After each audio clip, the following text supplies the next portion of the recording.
ఉన్నారు. ఇంకో రాబోయే రోజుల్లో ఇంకా దీనికి రెట్టింపు 3 రెట్లు పెరుగుతారయ్యా. మీరు ఏమాత్రం కంగారు పడాల్సిన అవసరం లేదు. హైదరాబాద్ ఒక ఉజ్వల నగరంగా భారతదేశంలో కాదు ప్రపంచంలోనే పెరుగుతుంది అని చెప్పి వాళ్ళకి ధైర్యం చెప్పి మీకేం కాదు అని చెప్పి చాలా గట్టిగా ఆనాడు కేసీఆర్ గారు ధైర్యం ఇచ్చి మొత్తానికి 2014లో మేము బాధ్యత తీసుకుంటే 2017 కల్లా మెట్రో మొదటి దశ పూర్తి చేసి గౌరవ ప్రధానమంత్రి గారిని ఆ ప్రారంభోత్సవానికి కూడా 3 ఏళ్ల కాలంలోనే మొదటి దశ పూర్తి చేసి ఆహ్వానించి వారి చేతుల మీదుగానే 17లో మీకు గుర్తుండాలి నవంబర్ 29 నాడు మెట్రో మొదటి దశని సక్సెస్ఫుల్గా మాకు 20-25% పనితో కాంగ్రెస్ ప్రభుత్వం అప్పజెప్తే మేము మొదటి దశ పూర్తి చేసి మొదటి కారిడార్ను వితిన్ 3 ఇయర్స్ కంప్లీట్ చేసి మేము ఇనాగ్రేట్ చేయడం జరిగింది. అట్లాగే ఆ తర్వాత కోవిడ్ వచ్చింది. కోవిడ్ వచ్చినాక మీకు తెలుసు అన్ని ప్రజా రవాణాలు మొత్తం ఎక్కడికక్కడ స్తంభించిపోయే పరిస్థితి. అప్పుడు కూడా మళ్ళీ ఇట్లాగే ఎల్ఎన్టీ వాళ్ళు కంగారు పడ్డారు. ఏమైపోతుందో మా భవిష్యత్తు అన్నట్టుగా నష్టాల్లో ఉన్నాం అది ఇదంటే కూడా ఆ రోజు మళ్ళీ కేసీఆర్ గారు పిలిచి మీకు అవసరమైతే సాఫ్ట్ లోన్ ఇస్తాం, వడ్డీ లేని రుణం ఇస్తాం, ఎందుకంటే నడపాలి ప్రజా రవాణా అన్నప్పుడు ప్రజలకు ఒక బాధ్యతతో మీరు 2070 దాకా ఉన్నది మీకు కాబట్టి మీరు నడపాలి అని చెప్పి వారికి ధైర్యం చెప్పి కేసీఆర్ గారు ఆనాడు ప్రభుత్వం నుండి ఒక లోన్ ఇచ్చి soft loan interest free soft loan 3000 crores ఇస్తామని చెప్పాము. అందులో 900 కోట్లు ఇచ్చాము కూడా. ఇచ్చి క్యాబినెట్ అనుమతితో ఆ రోజు ధైర్యం చెప్పి ఆ ఎల్ఎన్టీ సంస్థను నడిపించింది కేసీఆర్. చివరికి ఏ స్థాయికి పెరిగింది హైదరాబాద్లో మెట్రో అంటే మాకు హైదరాబాద్లో ఉండే ప్రజలు నేను ఎందుకంటే కొద్దిగా సోషల్ మీడియాలో యాక్టివ్గా ఉంటా కాబట్టి నాకు కంప్లైంట్లు చేసే స్థాయికి వచ్చింది. సార్ మాకు కోచులు సరిపోతలేవు, 5 లక్షల మంది ఇలా ప్రయాణం చేస్తున్నారు ప్రతిరోజు, అమీర్పేట లాంటి చోట్ల పీక్ అవర్స్లో మీద పడుతున్నారు, సరిపోవట్లేదు, కోచులు పెంచండి, ట్రైన్లు పెంచండి అని అడిగే కాడికి మెట్రో రైడర్షిప్ కూడా పెరిగింది కేసీఆర్ గారి ప్రభుత్వంలో, బీఆర్ఎస్ ప్రభుత్వంలో. ఆ స్థాయికి మేము మెట్రోని తీసుకొచ్చాం. అట్లాగే 69 కిలోమీటర్లు మెట్రోని పూర్తి చేసి ఒక పాత నగరం మినహా, పాత బస్తీ మినహా, ఓల్డ్ హైదరాబాద్ మినహా ఇక్కడ కూడా మరి ఆవాస హోటల్ వరకే వీళ్ళు ఒరిజినల్గా పెట్టింది ఏది మాదాపూర్లో. అక్కడ నుంచి మళ్ళీ రహేజా మైండ్ స్పేస్ దాకా కూడా ఎక్స్టెండ్ చేయించాం. దాదాపు ఇంకో 1.2 కిలోమీటర్స్ వారితో మాట్లాడి ఎక్స్టెండ్ చేయించి, ఎందుకంటే అత్యధికంగా అక్కడ ఉన్నారు ఉద్యోగులు, ఐటీ ఉద్యోగులు. ఆ రహేజా మైండ్ స్పేస్ అనే ఒక్క కాంప్లెక్స్లో 100 ఎకరాల కాంప్లెక్స్లో కొన్ని వేల మంది ఉద్యోగులు పనిచేస్తూ ఉన్నారు. కాబట్టి అర్థవంతంగా ఆలోచనతో స్కై వాక్లు పూర్తి చేసి ఇంత అద్భుతంగా హైదరాబాద్ మెట్రోని భారతదేశంలో మేము దిగిపోయే నాడు 2వ అతిపెద్ద metro network in the country was Hyderabad. ఏది ఢిల్లీ తర్వాత 2వది హైదరాబాద్. మేము ఇంకొక పని కూడా చేశాం. దిగిపోయే ముందు మేము సరిగ్గా ఒక 6 నెలల ముందు హైదరాబాద్ మిగతా అన్ని నగరాలకు కూడా భారతదేశంలో దాదాపు ఆ మెట్రో నగరాలకి ఎయిర్పోర్ట్ నుంచి సిటీకి మెట్రో ఉంది, ఎక్స్ప్రెస్ ఉంది, మన దగ్గర లేదు, ఇది ఆలోచన లేకుండా చేశారు అని చెప్పి కేసీఆర్ గారు ఒక నిర్ణయం తీసుకొని మరి ఎయిర్పోర్ట్ మెట్రో కూడా ఆనాడు మరి మైండ్ స్పేస్ నుంచి డైరెక్ట్గా శంషాబాద్కి ఏది ఓఆర్ఆర్ ఎంబడ తీసుకొని పోయేందుకు కూడా టెండర్ పూర్తి చేసినాం, శంకుస్థాపన చేసినాం. బ్రహ్మాండంగా మొత్తం టెండర్ పూర్తి చేసి ఎల్ఎన్టీ అనే సంస్థనే ఆ అవార్డు దక్కించుకున్నది. వాళ్ళు పని మొదలు పెట్టాలంతే. ఇంకా అద్భుతం ఏంటంటే ఏ మాటకు ఆ మాట ఆనాడు కాంగ్రెస్ ప్రభుత్వం డాక్టర్ రాజశేఖర రెడ్డి గారు ఎప్పుడైతే ఓఆర్ఆర్ నిర్మాణం చేశారో ఒక మంచి పని చేసినారు. అందులో ఏం చేసినారు, ఓఆర్ఆర్ చుట్టూతా మెట్రో రైల్ కారిడార్ కూడా స్థలం సేకరించి పెట్టినారు. అందుకే మేమేమనుకున్నామంటే మెట్రో అనేది రహేజా మైండ్ స్పేస్ నుంచి, ఎందుకంటే అక్కడ లక్షల మంది ఐటీ ఉద్యోగులు రావడం పోవడం ఓఆర్ఆర్ ఎట్లాగా ఉంది కానీ విపరీతంగా పెరుగుతున్నది, చుట్టూ అపార్ట్మెంట్లు వస్తున్నాయి, అక్కడ విపరీతమైన ట్రాఫిక్ రద్దీ కూడా పెరుగుతున్నది. కాబట్టి ఇక్కడ నుంచి కేవలం ఎయిర్పోర్ట్ వరకే పోదు, అది మధ్యలో స్టాప్స్ కూడా ఉంటాయి. బుద్వేల్లో, శంషాబాద్లో, యువతల నార్సింగిలో ఇన్ని స్టాప్స్ ఉంటాయి, ఖాజాగూడలో. దానివల్ల ఏమవుతుంది, ఎవరైనా అవసరమైతే ఫైనాన్షియల్ డిస్ట్రిక్ట్లో పనిచేసే వాళ్ళు కానీ, రాయదుర్గంలో పనిచేసే వాళ్ళు కానీ, మైండ్ స్పేస్లో పనిచేసే వాళ్ళు కానీ శంషాబాద్లో ఉంటూ కూడా రోజు వచ్చిపోవచ్చు. ప్రజా రవాణా వాడుకుంటూ ఎయిర్పోర్ట్ కోసమనే కాదు, శంషాబాద్లో ఉండేవాళ్ళు కానీ. ఇప్పుడు ఏమైందంటే హైదరాబాద్లో మధ్యతరగతి ప్రజలకి మరి ధరలు ఎంత పెరిగిపోయినాయంటే ఇవాళ హైదరాబాద్లో ఒక ఫ్లాట్ కొనుక్కునే బదులు కొద్దిగా దూరం పోతే ఒక అర్ధగంట అవతలికి పోతే ఆడ చిన్న ఇల్లు దొరుకుతుంది 250 గజాలు 300 గజాలలో. అందుకే అట్లా ఆలోచించి చాలామంది దూర అవతలికి పోతున్నారు. సో అట్లా ఇవన్నీ ఆలోచించి హైదరాబాద్ విస్తరిస్తున్నది అనే ఆలోచనతో 37 కిలోమీటర్ల ఎయిర్పోర్ట్ మెట్రో ఎక్స్ప్రెస్ కూడా అంకురార్పణ చేసింది బీఆర్ఎస్ ప్రభుత్వం. ఇంత ఆలోచనతో ట్రాన్సిట్ ఓరియంటెడ్ డెవలప్మెంట్ ఉండాలి. ఎందుకంటే బుద్వేల్లో మనం ఆ ప్రభుత్వం ఉన్నప్పుడే, కేసీఆర్ ప్రభుత్వం ఉన్నప్పుడే అక్కడ భూమిని కూడా మేము ఆక్షన్ చేసాం, అక్కడ కూడా ఐటీ కారిడార్ తేవాలి అని. కాబట్టి అక్కడ కూడా ఒక స్టాప్ పెట్టినట్టయితే వచ్చిపోయేటోళ్ళకి అటు శంషాబాద్లు ఉన్నా బుద్వేళ్ళు ఉన్నా ఇంకొక ఫైనాన్షియల్ డిస్ట్రిక్ట్ ఇంకో ఐటీ కారిడార్ అక్కడ వస్తుంది కాబట్టి ఇన్ని ఆలోచనలతో మెట్రోని విస్తరించాలి అని అక్కడ దాకా చేసినాం. దాంతోపాటు క్యాబినెట్లో మీకు యాదికి ఉండాలి, 1 కాదు 2 కాదు 400 కిలోమీటర్ల మెట్రో విస్తరణకు పచ్చజెండా ఊపింది కేసీఆర్ ప్రభుత్వం. గుర్తు తెచ్చుకోండి మీరు. మొత్తం ఓఆర్ఆర్ చుట్టూ 160 కిలోమీటర్లు, అట్లాగే ఇటు భువనగిరి దాకా, అటు సంగారెడ్డి దాకా, ఇటు షాద్ నగర్ దాకా, అట్లా ఇటు మన వికారాబాద్ దాకా అనుకుంటాను గుర్తుంటే, కడతాల్ వరకు, ఇక్కడ మహేశ్వరం కాన్స్టిట్యున్సీ కూడా కడతాల్ దాకా క్యాబినెట్ ఆమోదం కూడా ఇచ్చి దశల వారీగా చేసుకుంటూ పోతాం. ఒకటే రోజు చేస్తామని మేమేమి రంగుల కళ లాంటి సినిమా చూపెట్టలేదు. దశల వారీగా చేస్తాము. ప్రజా రవాణా అత్యంత ప్రాముఖ్యత కలిగింది. ఈ టర్ము ఖచ్చితంగా వస్తాము. ఈ టర్మ్లో మళ్ళీ ఒక 100-150 కిలోమీటర్లు చేసుకుంటాం. ఆ తర్వాత వచ్చే టర్మ్లో ఇంకింత అట్లా అనుకుని దశల వారీగా చేద్దామని ప్రణాళికలు రూపొందించాం. సరే, ఇట్లా మేము ప్రజా రవాణా విషయంలో ఆ మెట్రోను కాపాడుకుంటూ, మరొక వైపు విస్తరణకు ఏర్పాట్లు చేసుకుంటూ, ఎయిర్పోర్ట్కి ఏముండాలి, పాత బస్తీకి ఏముండాలి, ఇంకా ఎటువైపు ఏముండాలి, ఓఆర్ఆర్ చుట్టూతా డెవలప్మెంట్ ఎట్లా రావాలి, ఇంత సమగ్రమైన ఆలోచనతో ప్రణాళికతో మేము ముందుకు పోయినాం. ఈ ప్రభుత్వం వచ్చింది, మా ప్రభుత్వం పోయింది. డిసెంబర్లో 2023లో ఈ ప్రభుత్వం వచ్చింది. వచ్చి రాగానే రేవంత్ రెడ్డి గారు తీసుకున్న మొట్టమొదటి నిర్ణయం ఏందండి? అనాలోచితంగా, బాధ్యతారాహిత్యంగా, నాకు తెలిసి మొదటిదో రెండోదో నిర్ణయం రాగానే ఎయిర్పోర్ట్ మెట్రో రద్దు.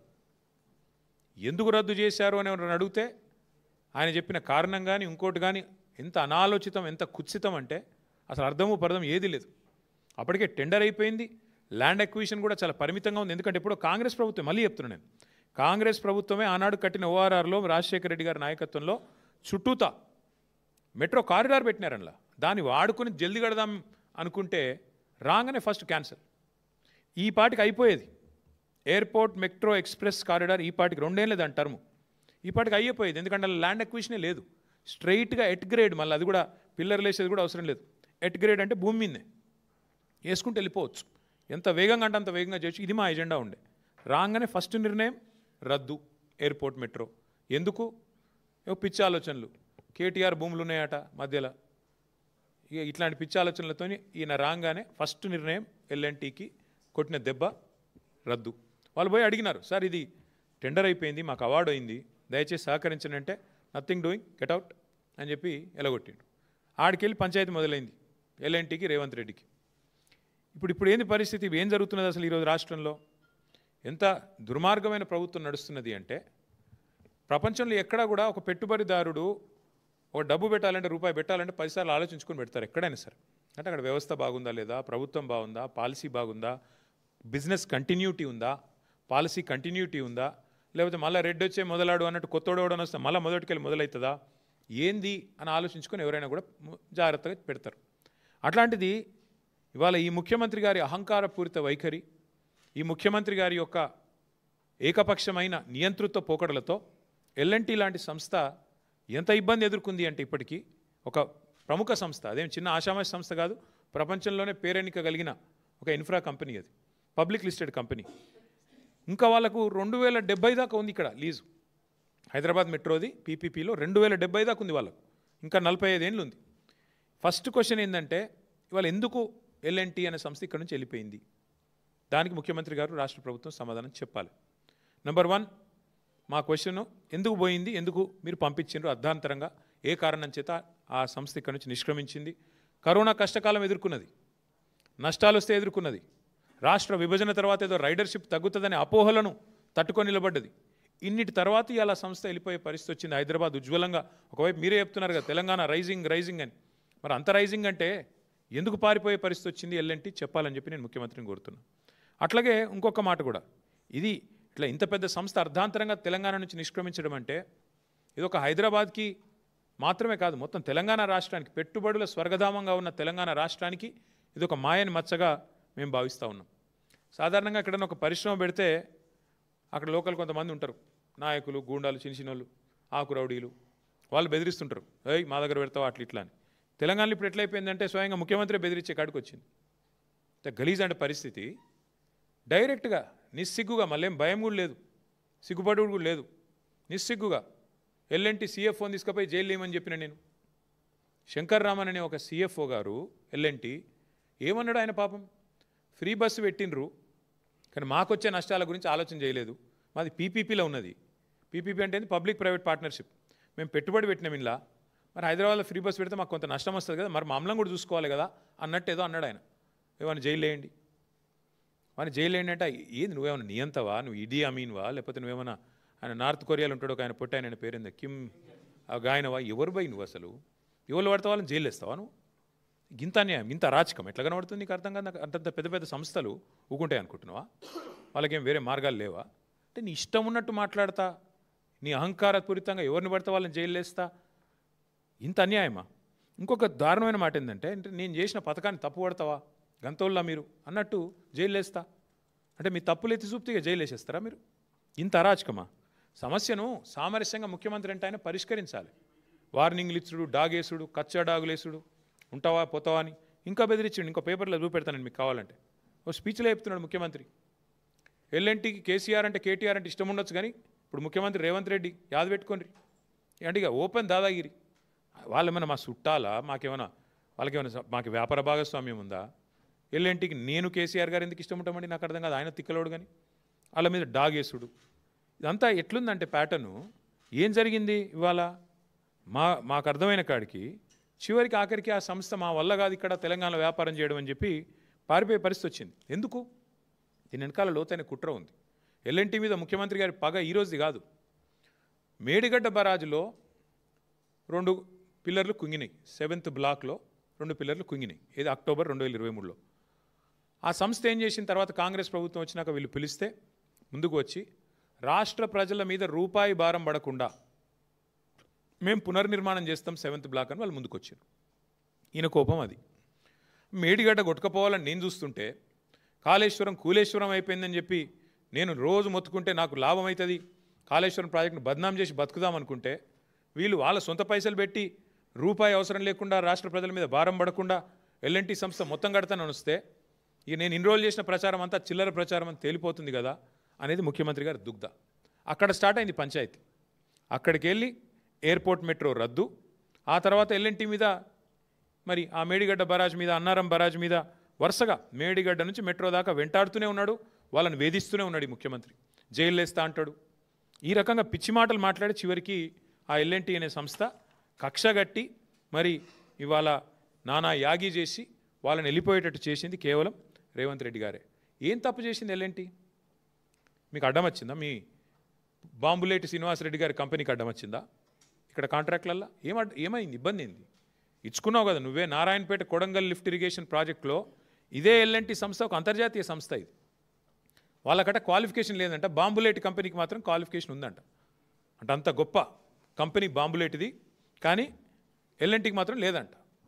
అట్లా ముఖ్యమంత్రి గారు కక్షగట్టి ఆయన సొంత నియోజకవర్గంలో ఉండే నారాయణపేట కొడంగల్ వరకు కూడా ఎల్ఎన్టీని కావాలని టెక్నికల్గా డిస్క్వాలిఫై చేయించి ఇన్సల్ట్ చేసి మీరు మా రాష్ట్రంలో నేనున్నంత కాలం పనిచేయడానికి వీల్లేదు అని చెప్పి కక్షగడితే చివరికి వాళ్ళు ఈయనకు వంత పాడకపోతే, మేడిగడ్డ కొట్టుకపోతుంది అని నువ్వు చేసే చిల్లర ప్రచారానికి వంత పాడకపోతే అది రిపేర్ చేయొచ్చు, ఆ రిపేర్ కూడా మేమే చేస్తాం 250 కోట్లు పెట్టి అని చెబితే నీకు నచ్చక వాళ్ళకు కాంట్రాక్టులు దక్కకుండా చేసి, వాళ్ళను బతకనీయకుండా చేసి, సంస్థ లాభాలకు వెళ్ళి నష్టాలకు పోయేటట్టు చేసి చివరికి ఈ రకంగా ఎలగొట్టిండి. వాళ్ళ మెడలు పెట్టి నూకేసినట్టు ఒక రకంగా చెప్పాలంటే. తెల్లారులేస్తే ఈ ముఖ్యమంత్రి గారు మీరు వింటూ ఉంటారు, ఖజానా ఖాళీ, నా దగ్గర పైసలు లేవు, కోసుక తింటారా నన్ను, ఏం చేయాలి నేను అని మాట్లాడతారు. తెల్లారులేస్తే అప్పు పుడతలేదు అని తెల్లారులేస్తే డైలాగు రోజు.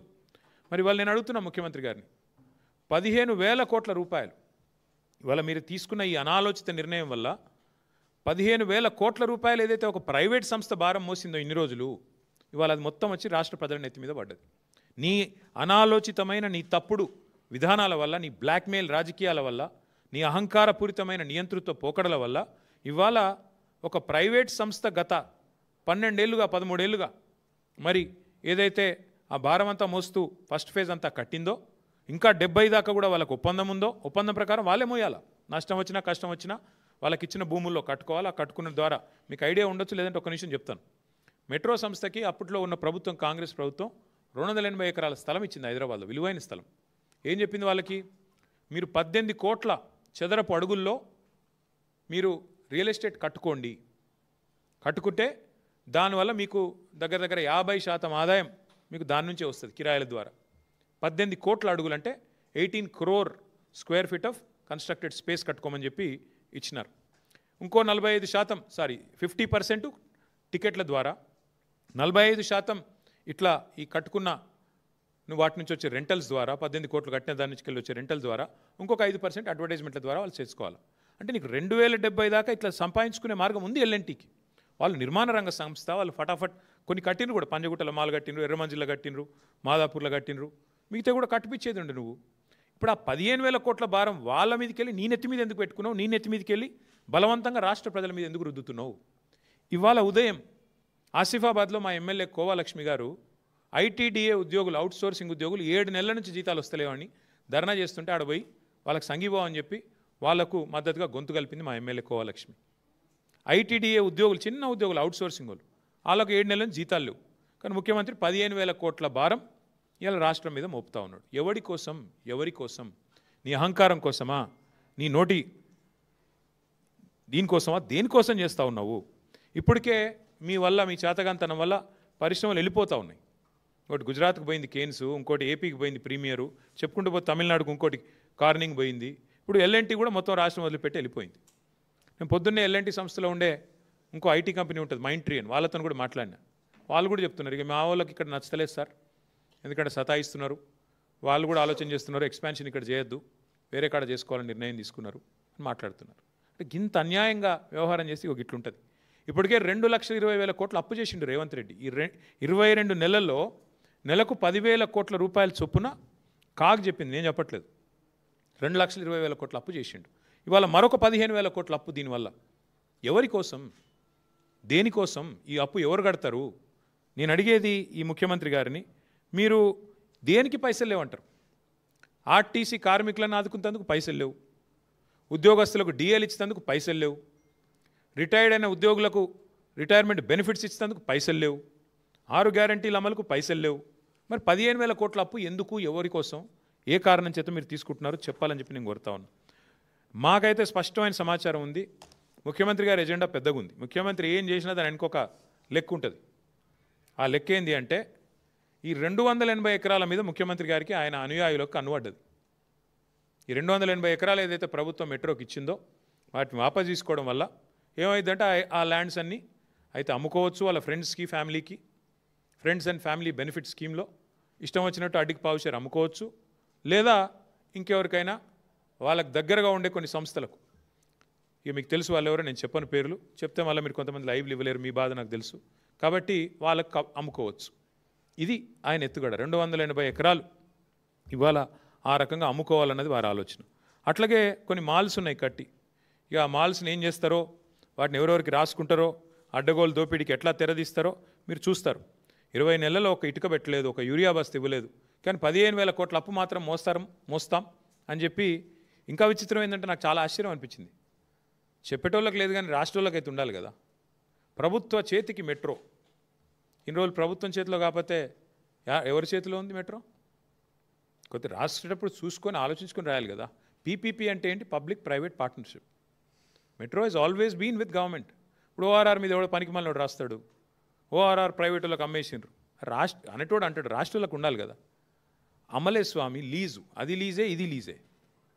జిఎంఆర్ ఎయిర్పోర్ట్ కూడా లీజ్ మీదే ఉంది, మళ్ళీ అల్టిమేట్ గవర్నమెంట్కే వస్తుంది.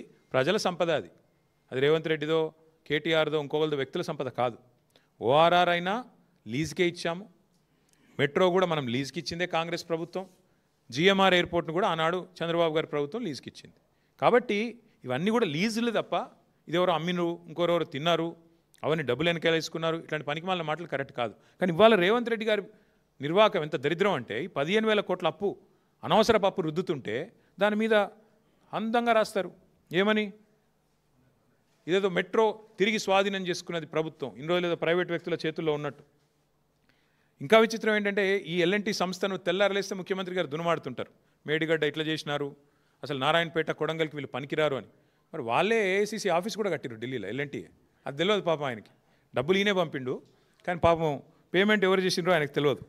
అట్లాగే ఇంకొక మాట కూడా నేను చెప్తా ఉన్నా, మేము 10 ఏళ్లలో ఎన్నో భూసేకరణ సమస్యలు అన్నీ అడ్డం వస్తే కూడా వాటిని ఒక్కొక్కటిగా వస్తాయి, రొటీన్గా ఇన్ఫ్రాస్ట్రక్చర్ వర్క్లు ఇవన్నీ వస్తాయి, అవన్నీ చేసి క్లియర్ చేసి చివరికి 70 కిలోమీటర్లు పూర్తి చేసి ఎల్ఎన్టీకి ఎప్పటికప్పుడు ధైర్యం చెప్తూ నడపండి మీరు అని చెప్పి ధైర్యం చెప్పి చివరికి 3,000 కోట్ల సాఫ్ట్ లోన్ కూడా క్యాబినెట్లో అనుమతి ఇచ్చి అందులో 900 కోట్లు కూడా ఇచ్చాం. ఇచ్చి దాని ప్రజా రవాణా వ్యవస్థ సాధారణంగా నష్టాల్లో పోయినా దాని లాభం నష్టం అని చూసుకోకుండా ప్రజలకు ఉపయోగపడుతుంది కాబట్టి ఆ రకంగా మేము ముందుకు తీసుకొని పోతే ఇవాళ ఇష్టం వచ్చినట్టుగా ఆలోచన లేకుండా ఇష్టం వచ్చినట్టు రద్దు చేసినారు. ఇంకా విచిత్రమైన ఒక మాట చెప్తాను మీకు ప్రజా రవాణా పట్ల ముఖ్యమంత్రి గారికి ఉన్న అవగాహన గురించి. రహేజా మైండ్ స్పేస్ దగ్గర రోజు ట్రాఫిక్ జామ్ అవుతున్నది. ఇవాళ రేపు మీరు రోజు వీళ్ళ పెడుతున్నారు సోషల్ మీడియాలో పిల్లలు కూడా, ఓ ఇంత ట్రాఫిక్ అయింది అంత ట్రాఫిక్ అయింది, టీ హబ్ దగ్గర టీ వర్క్స్ దగ్గర అని మీరే పెడతారు. కొంతమంది నన్ను తిట్టేటోళ్ళు కూడా ఉన్నారు అందులో కింద, ఎప్పుడు ట్రాఫిక్ జామ్ అయినా ఇంకా కూడా నన్ను తిడుతున్నారు. సరే అది ఓకే. వాస్తవం ఏంటంటే ఈ ఎయిర్పోర్ట్ మెట్రో వస్తే అది ఉండేది కాదు, సమస్య కొంత ఉపశమనం లభించేది, కొంత ఉపశమనం లభించేది. ముఖ్యమంత్రి గారికి అది ఇష్టం లేదు. రహేజా మైండ్ స్పేస్ నుంచి ఎయిర్పోర్ట్కి పోయే మెట్రో ఇష్టం లేదు. కానీ ఎక్కడికి కావాలంటే తెలుసా, Shamshabad to future city. Future లేని ఫ్యూచర్ సిటీకేమో మెట్రో కావాలంట ముఖ్యమంత్రి గారికి. అద్భుతంగా ప్రజెంట్లో ఇవాళ ఎక్కడైతే విపరీతమైన ట్రాఫిక్ రద్దీతో అల్లాడిపోతున్నారో హైదరాబాద్ ప్రజలు, దాన్ని మాత్రం బొందబెట్టిండు సక్సెస్ఫుల్గా.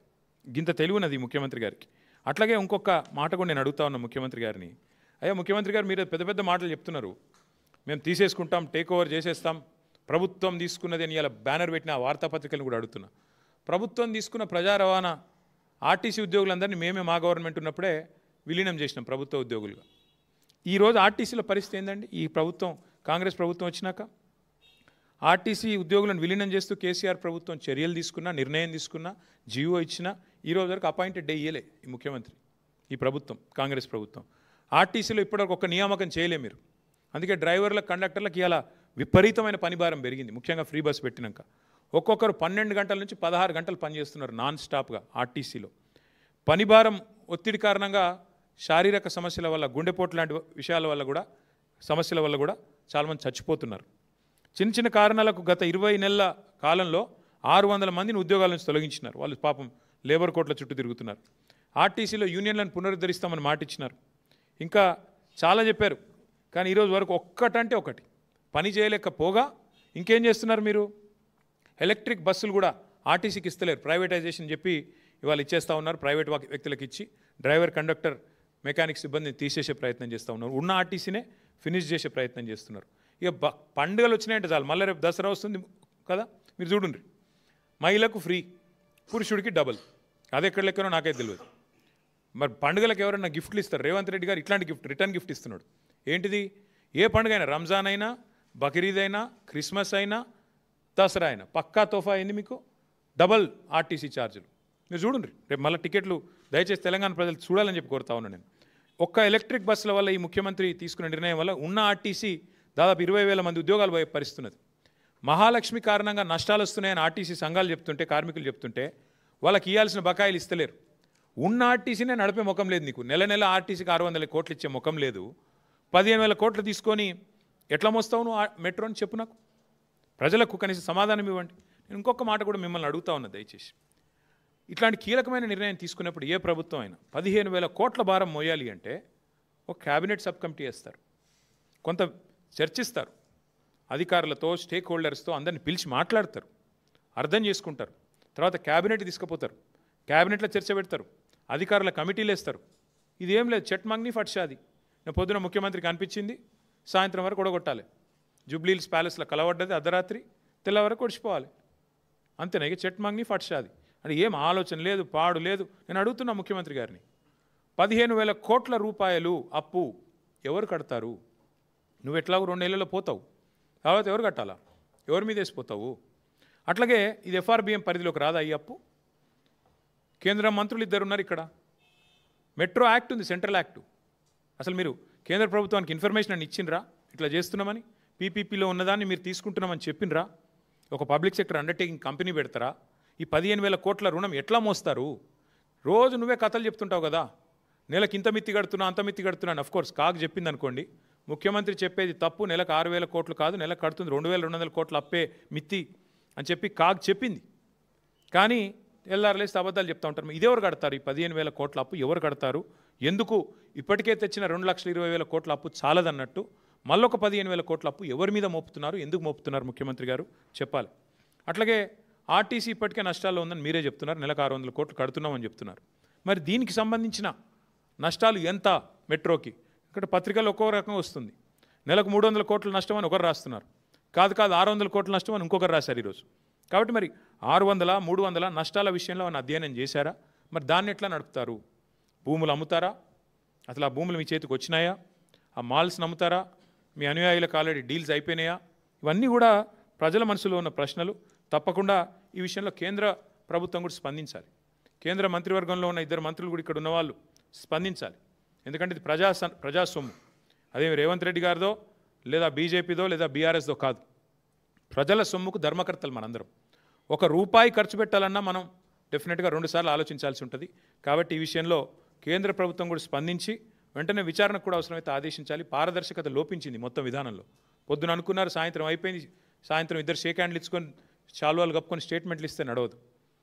అందరూ స్టేక్ హోల్డర్స్ని అవసరమైతే పిలవాలా, అఖిల పక్షాన్ని పిలవాలా, అవసరమైతే శాసనసభను పిలవాలా, అవసరమైతే క్యాబినెట్లో చర్చించి నిర్ణయం తీసుకోవాలి. కానీ ఈ రకంగా ఇష్టం వచ్చినట్టు 15,000 కోట్ల అప్పు మేము మాకు అప్పజెప్పిపోయిన 20% పూర్తయిన మెట్రోను మేము పూర్తి చేసి ఒక అసెట్ని మీ చేతిలో పెట్టిపోతే మీరు 15,000 కోట్ల లయబిలిటీని ప్రజల మీద రుద్దుతామంటే చూస్తా ఊరుకోవడానికి బీఆర్ఎస్ రెడీగా లేదు. Will definitely take it to the people of Hyderabad. ఎందుకంటే ఇది హైదరాబాద్ ప్రజలతో మీరు చేస్తున్న దోకా. ఇది హైదరాబాద్ ప్రజలకు మీరు 15,000 కోట్ల రుణం ఏదైతే రుద్దుతున్నారో ఒక ప్రైవేట్ వాడికి తీసుకొని, నేను ఇవాళ ఇంకా విచిత్రం, ఈ నిర్ణయం ప్రకటించగానే ఎల్ఎన్టీ స్టాక్ 3 రెట్లు పెరిగిందంట, 3% పెరిగిందంట. ఇప్పుడే చూస్తా ఉన్నాను ఇక్కడికి వచ్చేటప్పుడు 3% ఎల్ఎన్టీ స్టాక్ పెరిగింది. మరి వాళ్ళకి లాభం వస్తుంది స్టాక్ పెరిగితే, నీకేమొచ్చింది రాష్ట్రానికి? మీరు చెప్పండి నాకు. రాష్ట్ర ప్రభుత్వానికి వచ్చిన లాభం ఏంది నిర్ణయం వల్ల? ప్రైవేట్ వాడు వదిలించుకున్నాడు, నీకు అంటగట్టిండు. నువ్వు వాళ్ళ చేతిలోనే ఉండి నడిపించేది మేము నడపలేదా 10 ఏళ్ళు? నువ్వు కూడా అట్టే నడపాల్సింది. వాళ్ళ కాంట్రాక్చువల్ ఆబ్లిగేషన్ ఉంది. ఏ కారణం చేత, ఏ లోపాయికారి ఒప్పందం చేత, ఏ ముడుపుల కోసం, ఏ కమిషన్ల కోసం, వేటి కోసం రేవంత్ రెడ్డి గారు నిర్ణయం తీసుకున్నారు? సమాధానం చెప్పాలి. భూముల కోసమా, ముడుపుల కోసమా? అందుకే ఈ విషయంలో పారదర్శకత లోపించింది. కాబట్టి కేంద్ర ప్రభుత్వం కూడా జోక్యం చేసుకోవాలని మేము డిమాండ్ చేస్తున్నాం. అట్లాగే మిగతా సెంట్రల్ మెట్రో యాక్ట్ ఉంది, స్టేట్ మెట్రో యాక్ట్ ఉంది, వాటికి అనుగుణంగా ఇది జరగలేదు. డెఫినెట్గా ప్రజల దగ్గరికి పోతాం. అవసరమైతే ఇంకా ఏ రూపంలో ముందుకు పోవాలో నిపుణులతో చర్చించి, పెద్దలతో చర్చించి నిర్ణయం తీసుకుంటాం. ఈ ప్రశ్నలన్నిటికీ ప్రభుత్వం నుంచి సమాధానం వస్తుందని ఆశిస్తున్నాం. రాకపోతే వారిని వదిలిపెట్టం, ప్రశ్నిస్తూనే ఉంటామని మీకు తెలియజేస్తాం. మీకేమైనా డౌట్ ఉందా? భూములు అమ్ముకోవాలి, రేవంత్ రెడ్డి గారు ఏం చేసినా దాని వెనకాల ఒక స్కీమ్ ఉంటుంది. ఆ స్కీమ్ వెనకాల స్కామ్ ఉంటుంది పక్కా. ఇది ఆయన పేరుకి ముఖ్యమంత్రి, కానీ ఆయన దందా బ్లాక్మెయిల్. కాబట్టి మీరు చూస్తారు కదా. నేను ఇంకోటి కూడా ఇదేమో ఇప్పుడు నేను చెప్పించాలి ఒక విషయం, ఇంకో పెద్ద విషయం కూడా ఇంకో 4-5 రోజుల్లో చెప్తాను. నేను ఇంకో కార్పొరేట్ సంస్థను కూడా ఎట్లా బ్లాక్మెయిల్ చేశారో అది కూడా చెప్తాను, ఆధారాలతో సహా చెప్తాను.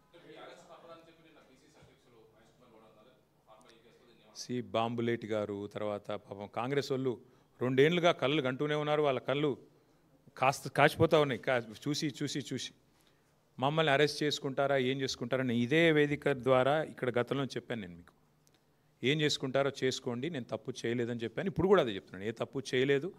ఎంత ధైర్యం ఉంటే నేను ఒక మంత్రిగా పనిచేసిన వాడిని 10 ఏళ్ళు లై డిటెక్టర్ టెస్ట్ తీసుకుంటాను అని చెప్పాను. రేవంత్ రెడ్డి గారు కూడా తీసుకుంటారా అని అడిగాను. ఆయన మీద ఏసీబీ కేసు ఉంది, నా మీద ఏసీబీ కేసు ఉంది, రండి అని చెప్పాను. ఇప్పుడు కూడా మళ్ళీ అదే ఆఫర్ ఇస్తున్నా. ఇట్లాగే కెమెరాలు పెట్టండి, ఒక 10-15 లై డిటెక్టర్ టెస్ట్ నేను మీ కెమెరాల ముందు తీసుకుంటా. నేను తప్పు చేయలేదు. నిజాయితీకి ధైర్యం ఎక్కువ. సరే, దానికి కొంతమంది అహంకారం అనొచ్చు కాక, కానీ నేనేమంటానంటే అల్టిమేట్గా నేను తప్పు చేయలేదు కాబట్టి నాకు ఆ ధైర్యం ఉంది. కానీ ఇది అప్రస్తుతం, అనవసర విషయం. అరెస్ట్ చేసుకుంటారా, ఏం చేసుకుంటారో వదిలేయండి, నాది పెద్ద ఇష్యూ కాదు. నన్ను అరెస్ట్ చేస్తే ఆయన కొంత పైశాచిక ఆనందం వస్తుంది కావచ్చు, అది కూడా ఓకే. కానీ మేము వదిలిపెట్టాం కాంగ్రెస్ పార్టీని. 4,000 రూపాయలు ముసలోళ్ళకి ఎప్పుడు ఇస్తావు? 2,500 ఆడబిడ్డలకు ఎప్పుడు ఇస్తావు? స్కూటీలు ఎప్పుడు ఇస్తావు? తులం బంగారం ఎప్పుడు ఇస్తావు? నువ్వు ఎన్ని డైవర్షన్ గేమ్లు ఆడినా మేము మాత్రం అదే పట్టుకుంటాం. మా ఇష్యూ చిన్నది. మమ్మల్ని అరెస్ట్ చేసుకుంటారా, కేసులు పెడతారా, ఏం చేస్తారా, అది ఓకే. మేము ప్రజల తరపున అడుగుతూనే ఉంటాం, వదిలిపెట్టాం.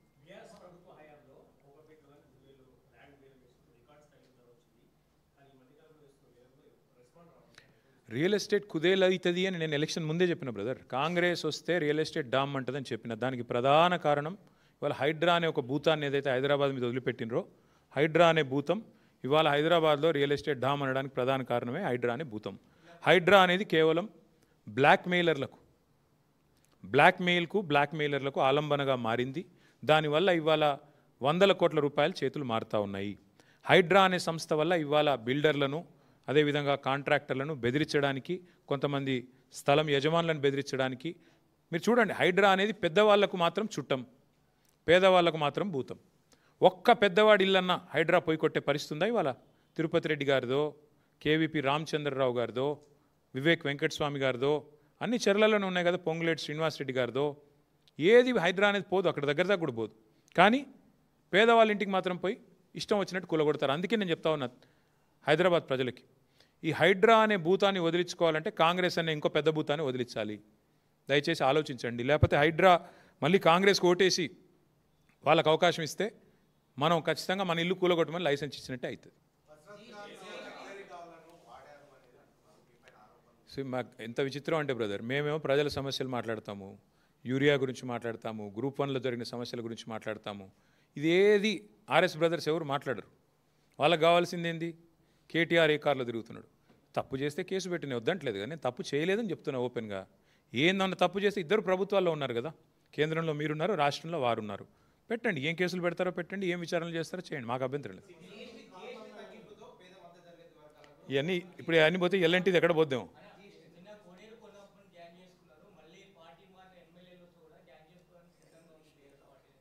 అని ఎవరు చెప్పారు మీకు? అంటా ఉన్నారంటే అన్నవాళ్ళని అడగండి, నాకు తెలియదు. ఎస్, 100కు 100% మంచి మెజారిటీ. ఎందుకంటే హైదరాబాద్లో 2023లో కూడా ఒక్క సీటు కూడా కాంగ్రెస్ గెలవలేదు. ఒకే ఒక్క సీటు అడ్డిమారి గుడి దెబ్బలాగా బీజేపీ గెలిచింది. ఈసారి కూడా మళ్ళీ తిరిగి హైదరాబాద్ ప్రజల ఆశీర్వాదంతో, జూబ్లీహిల్స్ ప్రజల ఆశీర్వాదంతో మా అభ్యర్థి శ్రీమతి మాగంటి సునీతా గోపీనాథ్ గారు మంచి మెజారిటీతో నెగ్గుతారు, మాకు విశ్వాసం. Thank you. ఎవరన్నా ఏమన్నా అనుకోని, మేమనేది ఏమంటే అల్టిమేట్గా హైదరాబాద్లో ఇదివరకు గెలిచాము, రేపు గెలుస్తాము, మళ్ళీ గెలుస్తాము. హైదరాబాద్ ప్రజల ఆశీర్వాదం కేసీఆర్ గారికి ఉంటుంది. కరెక్ట్ భయ, నేననేది ఒకటే, ఇప్పుడు 15,000 కోట్ల భారం ఏదైతే రేవంత్ రెడ్డి గారు మీ మీద పెట్టారో దాని గురించి ముందుగా సమాధానం చెప్పనండి ప్రభుత్వాన్ని. అది ప్రైవేట్ వాడు మోస్తున్న అప్పుల భారాన్ని నీ మీద ఎందుకు తెచ్చుకున్నావు ఇలా చెప్పు. నువ్వు రాష్ట్ర ప్రజలకు చెప్పు. ప్రైవేటు సంస్థ 2070 దాకా ఆ భారాన్ని మోస్తూ నడపాల్సిన కాంట్రాక్చువల్ ఆబ్లిగేషన్ వాళ్ళ మీద ఉండే, ఆదుకోవాల్సి ఉండే వాళ్ళను. కావాలంటే సాఫ్ట్ లోన్ మేము ఇచ్చిన మీరు కూడా ఇచ్చేది ఉండే. సాధక బాధకాలు ఉంటాయి ఆపరేషన్స్లో, ప్రజా రవాణాలు, మాకు తెలుసు. అది ప్రభుత్వాన్ని నడిపిన వాళ్ళుగా మాకు బాధ్యత ఉంది. నువ్వేం చేసినావు? జైల్లో పెడతా, తోడుకలు తీస్తా, నేను చెప్పినట్టు వినకపోతే ఎల్ఎన్టీ మేడిగడ్డ కూలిపోయిందని చెప్పకపోతే ఊకోను, నువ్వు రిపేర్ ఎట్లా చేస్తావు, నీకు బ్లాక్ లిస్ట్ చేస్తా అన్నట్టుగా ఇవాళ ఇష్టం వచ్చినట్టు చేస్తే ఏమైంది? ఇవాళ సంస్థ పారిపోయింది విధి లేక. 100% ముఖ్యమంత్రి గారు, వారి అనుయాయులు, ఆయన వెనకాల ఉండే కొంతమంది రియల్ ఎస్టేట్ బ్రోకర్లు ఈ భూముల మీద కన్నేసే ఇదంతా చేశారనేది నా అనుమానం. అనుమానం నిజమా కాదా మీరు చూస్తారు, భవిష్యత్తులో మీరే చూస్తారు ఎవరెవరి కిందకి.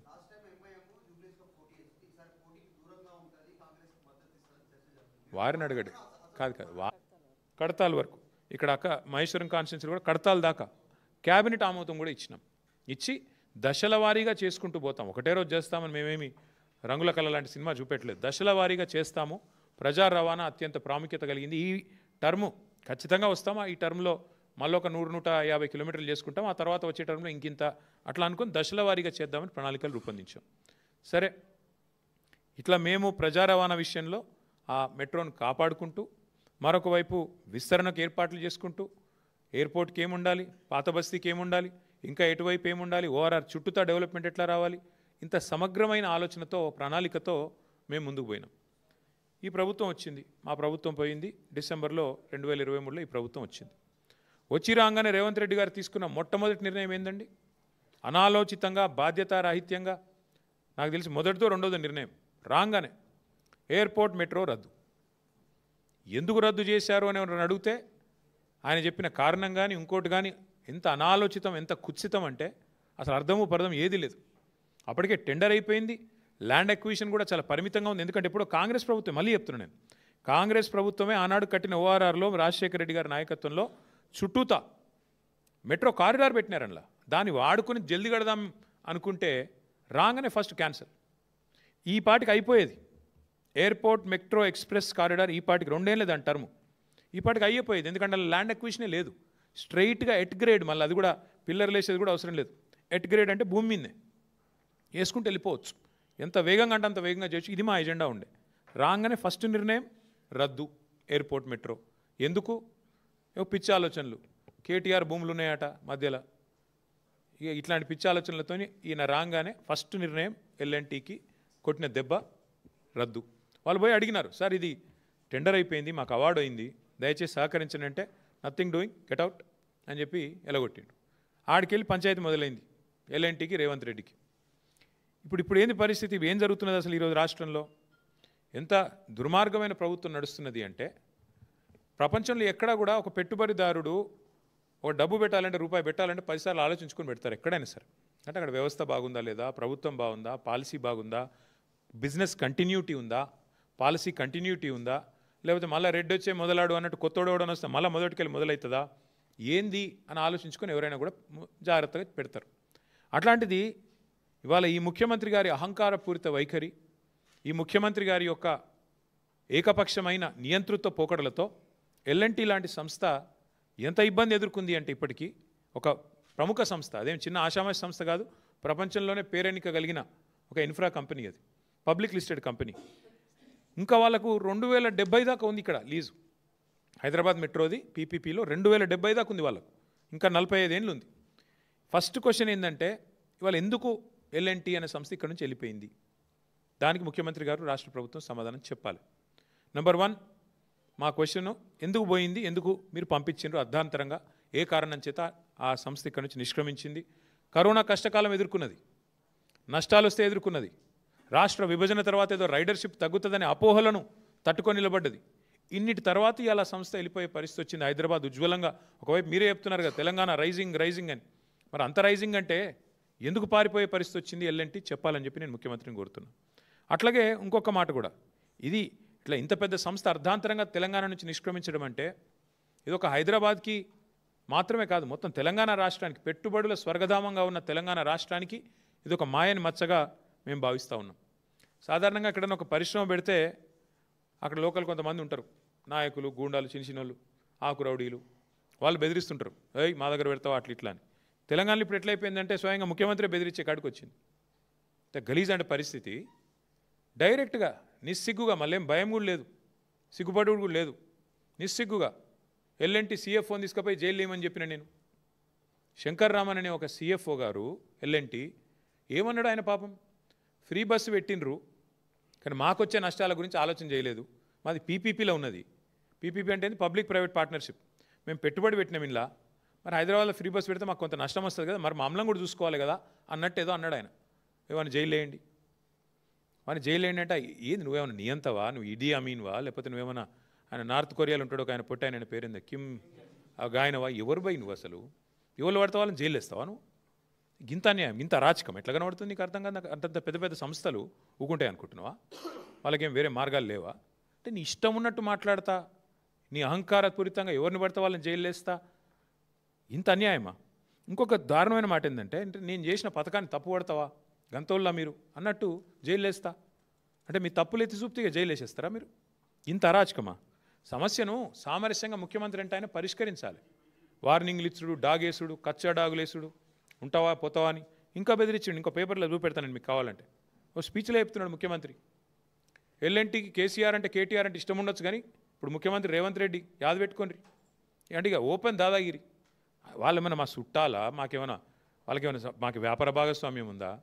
ఎల్ఎన్టీకి నేను కేసీఆర్ గారు ఎందుకు ఇష్టం ఉంటామండి నాకు అర్థం కాదు. ఆయన తిక్కలోడు కానీ వాళ్ళ మీద డాగేసుడు, ఇదంతా ఎట్లుందంటే ప్యాటర్ను. ఏం జరిగింది ఇవాళ? మాకు అర్థమైన కాడికి చివరికి ఆఖరికి ఆ సంస్థ మా వల్ల కాదు ఇక్కడ తెలంగాణలో వ్యాపారం చేయడం అని చెప్పి పారిపోయే పరిస్థితి వచ్చింది. ఎందుకు? దీని వెనకాల లోతైన కుట్ర ఉంది. ఎల్ఎన్టీ మీద ముఖ్యమంత్రి గారి పగ ఈరోజుది కాదు. మేడిగడ్డ బరాజులో 2 పిల్లర్లు కుంగినాయి, 7th బ్లాక్లో 2 పిల్లర్లు కుంగినాయి. ఇది అక్టోబర్ 2023లో. ఆ సంస్థ ఏం చేసిన తర్వాత కాంగ్రెస్ ప్రభుత్వం వచ్చినాక వీళ్ళు పిలిస్తే ముందుకు వచ్చి, రాష్ట్ర ప్రజల మీద రూపాయి భారం పడకుండా మేము పునర్నిర్మాణం చేస్తాం 7th బ్లాక్ అని వాళ్ళు ముందుకు వచ్చారు. ఈయన కోపం అది. మేడిగడ్డ కొట్టుకపోవాలని నేను చూస్తుంటే, కాళేశ్వరం కూలేశ్వరం అయిపోయిందని చెప్పి నేను రోజు మొత్తుకుంటే నాకు లాభం అవుతుంది, కాళేశ్వరం ప్రాజెక్టును బద్నాం చేసి బతుకుదాం అనుకుంటే, వీళ్ళు వాళ్ళ సొంత పైసలు పెట్టి రూపాయి అవసరం లేకుండా రాష్ట్ర ప్రజల మీద భారం పడకుండా ఎల్ఎన్టీ సంస్థ మొత్తం కడతానని వస్తే, ఇక నేను ఇన్రోల్ చేసిన ప్రచారం అంతా చిల్లర ప్రచారం అని తేలిపోతుంది కదా అనేది ముఖ్యమంత్రి గారి దుగ్ధ. అక్కడ స్టార్ట్ అయింది పంచాయతీ. అక్కడికి వెళ్ళి ఎయిర్పోర్ట్ మెట్రో రద్దు, ఆ తర్వాత ఎల్ఎన్టీ మీద, మరి ఆ మేడిగడ్డ బరాజ్ మీద, అన్నారం బరాజ్ మీద వరుసగా మేడిగడ్డ నుంచి మెట్రో దాకా వెంటాడుతూనే ఉన్నాడు, వాళ్ళని వేధిస్తూనే ఉన్నాడు ఈ ముఖ్యమంత్రి. జైలు వేస్తా అంటాడు. ఈ రకంగా పిచ్చి మాటలు మాట్లాడి చివరికి ఆ ఎల్ఎన్టీ అనే సంస్థ కక్షగట్టి మరి ఇవాళ నానా యాగి చేసి వాళ్ళని వెళ్ళిపోయేటట్టు చేసింది కేవలం రేవంత్ రెడ్డి గారే. ఏం తప్పు చేసింది ఎల్ఎన్టీ? మీకు అడ్డం వచ్చిందా? మీ బాంబులేటి శ్రీనివాసరెడ్డి గారి కంపెనీకి అడ్డం వచ్చిందా? ఇక్కడ కాంట్రాక్ట్లల్లో ఏమైంది? ఇబ్బంది ఏంది? ఇచ్చుకున్నావు కదా నువ్వే. నారాయణపేట కొడంగల్ లిఫ్ట్ ఇరిగేషన్ ప్రాజెక్టులో ఇదే ఎల్ఎన్టీ సంస్థ ఒక అంతర్జాతీయ సంస్థ. ఇది వాళ్ళకట క్వాలిఫికేషన్ లేదంట, బాంబులేటి కంపెనీకి మాత్రం క్వాలిఫికేషన్ ఉందంట. అంటే అంత గొప్ప కంపెనీ బాంబులేటిది, కానీ ఎల్ఎన్టీకి మాత్రం లేదంట. అట్లా ముఖ్యమంత్రి గారు కక్షగట్టి ఆయన సొంత నియోజకవర్గంలో ఉండే నారాయణపేట కొడంగల్ వరకు కూడా ఎల్ఎన్టీని కావాలని టెక్నికల్గా డిస్క్వాలిఫై చేయించి ఇన్సల్ట్ చేసి మీరు మా రాష్ట్రంలో నేనున్నంత కాలం పనిచేయడానికి వీల్లేదు అని చెప్పి కక్షగడితే చివరికి వాళ్ళు ఈయనకు వంత పాడకపోతే, మేడిగడ్డ కొట్టుకపోతుంది అని నువ్వు చేసే చిల్లర ప్రచారానికి వంత పాడకపోతే అది రిపేర్ చేయొచ్చు, ఆ రిపేర్ కూడా మేమే చేస్తాం 250 కోట్లు పెట్టి అని చెబితే నీకు నచ్చక వాళ్ళకు కాంట్రాక్టులు దక్కకుండా చేసి, వాళ్ళను బతకనీయకుండా చేసి, సంస్థ లాభాలకు వెళ్ళి నష్టాలకు పోయేటట్టు చేసి చివరికి ఈ రకంగా ఎలగొట్టిండి. వాళ్ళ మెడలు పెట్టి నూకేసినట్టు ఒక రకంగా చెప్పాలంటే. తెల్లారులేస్తే ఈ ముఖ్యమంత్రి గారు మీరు వింటూ ఉంటారు, ఖజానా ఖాళీ, నా దగ్గర పైసలు లేవు, కోసుక తింటారా నన్ను, ఏం చేయాలి నేను అని మాట్లాడతారు. తెల్లారులేస్తే అప్పు పుడతలేదు అని తెల్లారులేస్తే డైలాగు రోజు. మరి వాళ్ళు నేను అడుగుతున్నా ముఖ్యమంత్రి గారిని, 15,000 కోట్ల రూపాయలు ఇవాళ మీరు తీసుకున్న ఈ అనాలోచిత నిర్ణయం వల్ల 15,000 కోట్ల రూపాయలు ఏదైతే ఒక ప్రైవేట్ సంస్థ భారం మోసిందో ఇన్ని రోజులు, ఇవాళ అది మొత్తం వచ్చి రాష్ట్ర ప్రజల నెత్తి మీద పడ్డది. నీ అనాలోచితమైన, నీ తప్పుడు విధానాల వల్ల, నీ బ్లాక్మెయిల్ రాజకీయాల వల్ల, నీ అహంకారపూరితమైన నియంతృత్వ పోకడల వల్ల ఇవాళ ఒక ప్రైవేట్ సంస్థ గత 12 ఏళ్ళుగా 13 ఏళ్ళుగా మరి ఏదైతే ఆ భారం అంతా మోస్తూ ఫస్ట్ ఫేజ్ అంతా కట్టిందో, ఇంకా 70 దాకా కూడా వాళ్ళకు ఒప్పందం ఉందో, ఒప్పందం ప్రకారం వాళ్ళే మోయాలా. నష్టం వచ్చినా కష్టం వచ్చినా వాళ్ళకి ఇచ్చిన భూముల్లో కట్టుకోవాలి. ఆ కట్టుకున్న ద్వారా మీకు ఐడియా ఉండొచ్చు, లేదంటే ఒక నిమిషం చెప్తాను. మెట్రో సంస్థకి అప్పట్లో ఉన్న ప్రభుత్వం, కాంగ్రెస్ ప్రభుత్వం 280 ఎకరాల స్థలం ఇచ్చింది హైదరాబాద్లో, విలువైన స్థలం. ఏం చెప్పింది వాళ్ళకి? మీరు 18 కోట్ల చదరపు అడుగుల్లో మీరు రియల్ ఎస్టేట్ కట్టుకోండి, కట్టుకుంటే దానివల్ల మీకు దగ్గర దగ్గర 50% ఆదాయం మీకు దాని నుంచే వస్తుంది కిరాయిల ద్వారా. 18 కోట్ల అడుగులు అంటే 18 crore square feet of constructed space కట్టుకోమని చెప్పి ఇచ్చినారు. ఇంకో 50% టికెట్ల ద్వారా, 45% ఇట్లా ఈ కట్టుకున్న నువ్వు వాటి నుంచి వచ్చే రెంటల్స్ ద్వారా, 18 కోట్లు కట్టిన దాని నుంచి వెళ్ళి వచ్చే రెంటల్స్ ద్వారా, ఇంకొక 5% అడ్వర్టైజ్మెంట్ల ద్వారా వాళ్ళు చేసుకోవాలి. అంటే నీకు 2070 దాకా ఇట్లా సంపాదించుకునే మార్గం ఉంది ఎల్ఎన్టీకి. వాళ్ళు నిర్మాణ రంగ సంస్థ, వాళ్ళు ఫటాఫట్ కొన్ని కట్టినరు కూడా, పంజగుట్టల మాల్ కట్టినరు, ఎర్రమంజిల్లో కట్టినరు, మాదాపూర్లో కట్టినరు, మిగతా కూడా కట్టిపించేది ఉండే నువ్వు. ఇప్పుడు ఆ 15,000 కోట్ల భారం వాళ్ళ మీదకి వెళ్ళి నీ నెత్తి మీద ఎందుకు పెట్టుకున్నావు? నీ నెత్తి మీదకి వెళ్ళి బలవంతంగా రాష్ట్ర ప్రజల మీద ఎందుకు రుద్దుతున్నావు? ఇవాళ ఉదయం ఆసిఫాబాద్లో మా ఎమ్మెల్యే కోవాలక్ష్మి గారు ఐటీడీఏ ఉద్యోగులు, అవుట్సోర్సింగ్ ఉద్యోగులు 7 నెలల నుంచి జీతాలు వస్తలేవని ధర్నా చేస్తుంటే ఆడపోయి వాళ్ళకి సంఘీభావం అని చెప్పి వాళ్లకు మద్దతుగా గొంతు కలిపింది మా ఎమ్మెల్యే కోవాలక్ష్మి. ఐటీడీఏ ఉద్యోగులు, చిన్న ఉద్యోగులు, అవుట్సోర్సింగ్ వాళ్ళు, వాళ్ళకు 7 నెలల నుంచి జీతాలు లేవు. కానీ ముఖ్యమంత్రి 15,000 కోట్ల భారం ఇలా రాష్ట్రం మీద మోపుతా ఉన్నాడు. ఎవరి కోసం? ఎవరి కోసం? నీ అహంకారం కోసమా? నీ నోటి దీనికోసమా? దేనికోసం చేస్తూ ఉన్నావు? ఇప్పటికే మీ వల్ల, మీ చేతగాంతనం వల్ల పరిశ్రమలు వెళ్ళిపోతూ ఉన్నాయి. ఇంకోటి గుజరాత్కి పోయింది కేన్స్, ఇంకోటి ఏపీకి పోయింది ప్రీమియరు, చెప్పుకుంటూ పోతే తమిళనాడుకు ఇంకోటి కార్నింగ్ పోయింది. ఇప్పుడు ఎల్ఎన్టీ కూడా మొత్తం రాష్ట్రం వదిలిపెట్టి వెళ్ళిపోయింది. నేను పొద్దున్నే ఎల్ఎన్టీ సంస్థలో ఉండే ఇంకో ఐటీ కంపెనీ ఉంటుంది మైంట్రీ అని, వాళ్ళతో కూడా మాట్లాడినా. వాళ్ళు కూడా చెప్తున్నారు, ఇక మా వాళ్ళకి ఇక్కడ నచ్చలేదు సార్, ఎందుకంటే సతాయిస్తున్నారు, వాళ్ళు కూడా ఆలోచన చేస్తున్నారు, ఎక్స్పాన్షన్ ఇక్కడ చేయొద్దు, వేరే కాడ చేసుకోవాలని నిర్ణయం తీసుకున్నారు అని మాట్లాడుతున్నారు. అంటే ఇంత అన్యాయంగా వ్యవహారం చేసి ఒక ఇట్లుంటుంది. ఇప్పటికే 2,20,000 కోట్లు అప్పు చేసిండు రేవంత్ రెడ్డి. ఈ 22 నెలల్లో నెలకు 10,000 కోట్ల రూపాయల చొప్పున కాగ్ చెప్పింది, నేను చెప్పట్లేదు. 2,20,000 కోట్ల అప్పు చేసిండు. ఇవాళ మరొక 15,000 కోట్ల అప్పు. దీనివల్ల ఎవరి కోసం? దేనికోసం? ఈ అప్పు ఎవరు కడతారు? నేను అడిగేది ఈ ముఖ్యమంత్రి గారిని, మీరు దేనికి పైసలు లేవంటారు? ఆర్టీసీ కార్మికులను ఆదుకునేందుకు పైసలు లేవు, ఉద్యోగస్తులకు డిఏలు ఇచ్చేందుకు పైసలు లేవు, రిటైర్డ్ అయిన ఉద్యోగులకు రిటైర్మెంట్ బెనిఫిట్స్ ఇచ్చేందుకు పైసలు లేవు, 6 గ్యారంటీల అమలుకు పైసలు లేవు. మరి 15,000 కోట్ల అప్పు ఎందుకు? ఎవరి కోసం? ఏ కారణం చేత మీరు తీసుకుంటున్నారో చెప్పాలని చెప్పి నేను కోరుతా ఉన్నాను. మాకైతే స్పష్టమైన సమాచారం ఉంది. ముఖ్యమంత్రి గారి ఎజెండా పెద్దగా ఉంది. ముఖ్యమంత్రి ఏం చేసినా దాని ఇంకొక లెక్క ఉంటుంది. ఆ లెక్క ఏంది అంటే ఈ 280 ఎకరాల మీద ముఖ్యమంత్రి గారికి ఆయన అనుయాయులకు కన్నుపడ్డది. ఈ 280 ఎకరాలు ఏదైతే ప్రభుత్వం మెట్రోకి ఇచ్చిందో వాటిని వాపసు తీసుకోవడం వల్ల ఏమైందంటే ఆ ల్యాండ్స్ అన్నీ అయితే అమ్ముకోవచ్చు. వాళ్ళ ఫ్రెండ్స్కి, ఫ్యామిలీకి, ఫ్రెండ్స్ అండ్ ఫ్యామిలీ బెనిఫిట్ స్కీమ్లో ఇష్టం వచ్చినట్టు అడ్డికి పావుషేర్ అమ్ముకోవచ్చు. లేదా ఇంకెవరికైనా వాళ్ళకు దగ్గరగా ఉండే కొన్ని సంస్థలకు, ఇక మీకు తెలుసు వాళ్ళు ఎవరో, నేను చెప్పని పేర్లు చెప్తే మళ్ళీ మీరు కొంతమంది లైవ్లు ఇవ్వలేరు, మీ బాధ నాకు తెలుసు, కాబట్టి వాళ్ళకు అమ్ముకోవచ్చు. ఇది ఆయన ఎత్తుగడ. 280 ఎకరాలు ఇవాళ ఆ రకంగా అమ్ముకోవాలన్నది వారి ఆలోచన. అట్లాగే కొన్ని మాల్స్ ఉన్నాయి కట్టి. ఇక ఆ మాల్స్ని ఏం చేస్తారో, వాటిని ఎవరెవరికి రాసుకుంటారో, అడ్డగోలు దోపిడీకి ఎట్లా తెరదీస్తారో మీరు చూస్తారు. 20 నెలల్లో ఒక ఇటుక పెట్టలేదు, ఒక యూరియా బస్తా ఇవ్వలేదు, కానీ 15,000 కోట్ల అప్పు మాత్రం మోస్తాం అని చెప్పి. ఇంకా విచిత్రం ఏంటంటే నాకు చాలా ఆశ్చర్యం అనిపించింది. చెప్పేటోళ్ళకి లేదు కానీ రాష్ట్రాలకు అయితే ఉండాలి కదా. ప్రభుత్వ చేతికి మెట్రో ఇన్ని రోజులు ప్రభుత్వం చేతిలో కాకపోతే ఎవరి చేతిలో ఉంది మెట్రో? కొద్ది రాసేటప్పుడు చూసుకొని ఆలోచించుకొని రాయాలి కదా. పీపీపీ అంటే ఏంటి? Public private partnership. Metro is always been with government.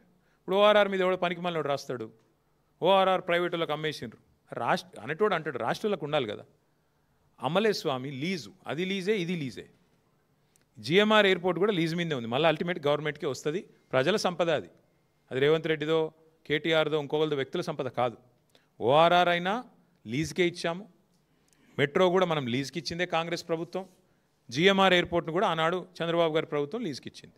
కాబట్టి ఇవన్నీ కూడా లీజులు తప్ప ఇదెవరో అమ్మినరు, ఇంకొరెవరు తిన్నారు, అవన్నీ డబ్బులు వెనకాలేసుకున్నారు, ఇట్లాంటి పనికిమాలిన మాటలు కరెక్ట్ కాదు. కానీ ఇవాళ రేవంత్ రెడ్డి గారి నిర్వాహకం ఎంత దరిద్రం అంటే, 15,000 కోట్ల అప్పు, అనవసరపు అప్పు రుద్దుతుంటే దాని మీద అందంగా రాస్తారు ఏమని, ఇదేదో మెట్రో తిరిగి స్వాధీనం చేసుకున్నది ప్రభుత్వం, ఇన్ని రోజులు ఏదో ప్రైవేట్ వ్యక్తుల చేతుల్లో ఉన్నట్టు. ఇంకా విచిత్రం ఏంటంటే ఈ ఎల్ఎన్టీ సంస్థను తెల్లారలేస్తే ముఖ్యమంత్రి గారు దునమాడుతుంటారు. మేడిగడ్డ ఇట్లా చేసినారు, అసలు నారాయణపేట, కొడంగల్కి వీళ్ళు పనికిరారు అని. మరి వాళ్ళే ఏఐసీసీ ఆఫీస్ కూడా కట్టిరు ఢిల్లీలో ఎల్ఎన్టీ. అది తెలియదు పాపం ఆయనకి. డబ్బులు ఈయనే పంపిండు కానీ పాపం పేమెంట్ ఎవరు చేసిండ్రో ఆయనకు తెలియదు. అట్లాగే ఇంకొక మాట కూడా నేను చెప్తా ఉన్నా. మేము 10 ఏళ్లలో ఎన్నో భూసేకరణ సమస్యలు అన్నీ అడ్డం వస్తే కూడా వాటిని ఒక్కొక్కటిగా వస్తాయి, రొటీన్గా ఇన్ఫ్రాస్ట్రక్చర్ వర్క్లు ఇవన్నీ వస్తాయి. అవన్నీ చేసి క్లియర్ చేసి చివరికి 70 కిలోమీటర్లు పూర్తి చేసి ఎల్ఎన్టీకి ఎప్పటికప్పుడు ధైర్యం చెప్తూ నడపండి మీరు అని చెప్పి ధైర్యం చెప్పి చివరికి 3,000 కోట్ల సాఫ్ట్ లోన్ కూడా క్యాబినెట్లో అనుమతి ఇచ్చి అందులో 900 కోట్లు కూడా ఇచ్చి దాని ప్రజా రవాణా వ్యవస్థ సాధారణంగా నష్టాల్లో పోయినా దాని లాభం నష్టం అని చూసుకోకుండా ప్రజలకు ఉపయోగపడుతుంది. కాబట్టి ఆ రకంగా మేము ముందుకు తీసుకొని పోతే ఇవాళ ఇష్టం వచ్చినట్టుగా ఆలోచన లేకుండా ఇష్టం వచ్చినట్టు రద్దు చేసినారు. ఇంకా విచిత్రమైన ఒక మాట చెప్తాను మీకు ప్రజా రవాణా పట్ల ముఖ్యమంత్రి గారికి ఉన్న అవగాహన గురించి. రహేజా మైండ్ స్పేస్ దగ్గర రోజు ట్రాఫిక్ జామ్ అవుతున్నది. ఇవాళ రేపు మీరు రోజు వీళ్ళ పెడుతున్నారు సోషల్ మీడియాలో, పిల్లలు కూడా ఇంత ట్రాఫిక్ అయింది అంత ట్రాఫిక్ అయింది, ఆ టీ హబ్ దగ్గర, టీ వర్క్స్ దగ్గర అని మీరే పెడతారు. కొంతమంది నన్ను తిట్టేటోళ్ళు కూడా ఉన్నారు అందులో కింద, ఎప్పుడు ట్రాఫిక్ జామ్ అయినా ఇంకా కూడా నన్నే తిడుతున్నారు. సరే అది ఓకే. వాస్తవం ఏంటంటే ఈ ఎయిర్పోర్ట్ మెట్రో వస్తే అది ఉండేది కాదు, సమస్య కొంత ఉపశమనం లభించేది. ముఖ్యమంత్రి గారికి అది ఇష్టం లేదు. రహేజా మైండ్ స్పేస్ నుంచి ఎయిర్పోర్ట్కి పోయే మెట్రో ఇష్టం లేదు. కానీ ఎక్కడికి కావాలంటే తెలుసా?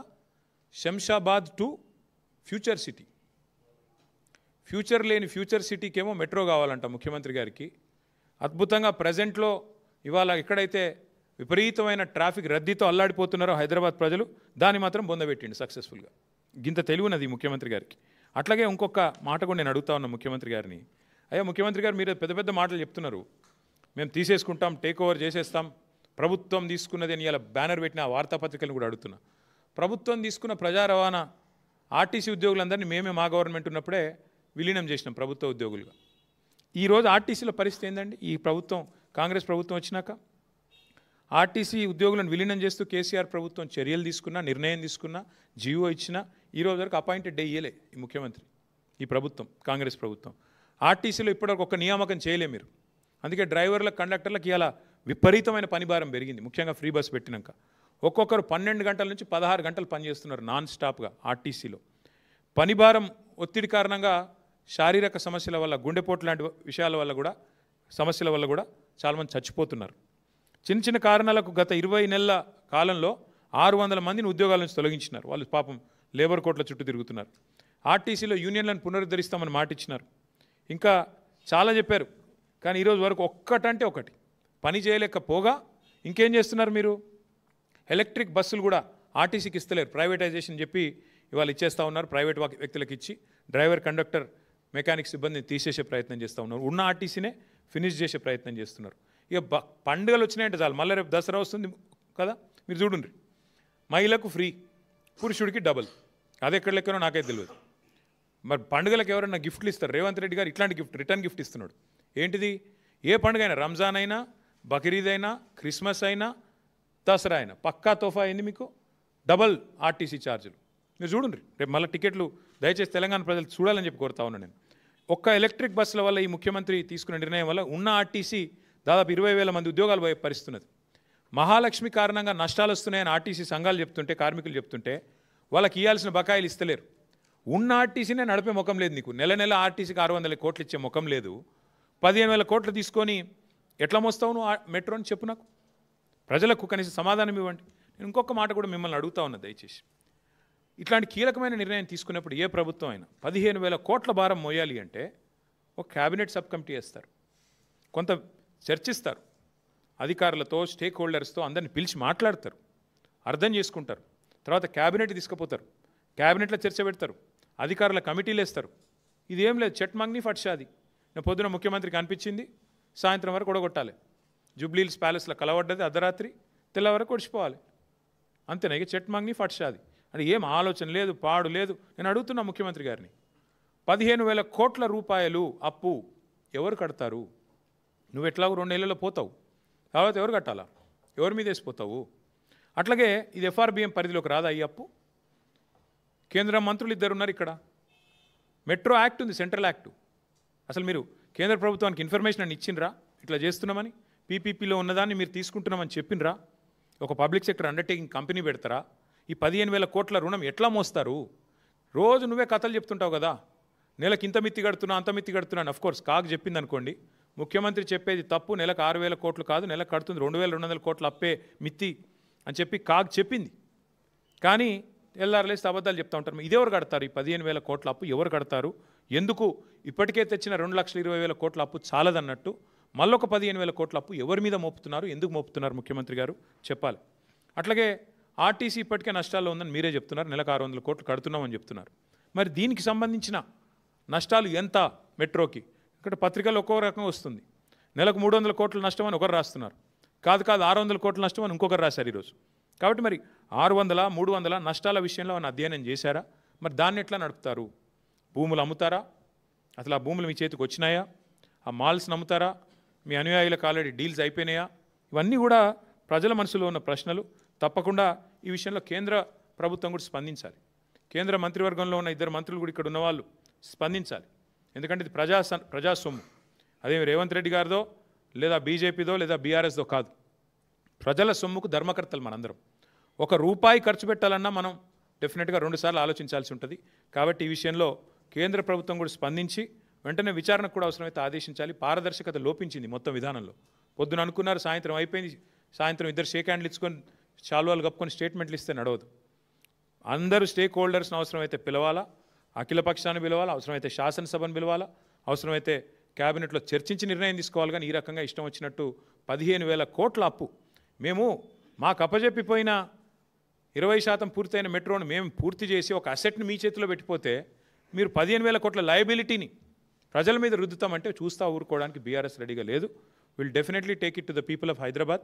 ఎందుకంటే ఇది హైదరాబాద్ ప్రజలతో మీరు చేస్తున్న దోకా. ఇది హైదరాబాద్ ప్రజలకు మీరు 15,000 కోట్ల రుణం ఏదైతే రుద్దుతున్నారో ఒక ప్రైవేట్ వాడి తీసుకొని, నేను ఇవాళ ఇంకా విచిత్రం, ఈ నిర్ణయం ప్రకటించగానే ఎల్ఎన్టీ స్టాక్ 3 రెట్లు పెరిగిందంట, 3% పెరిగిందంట.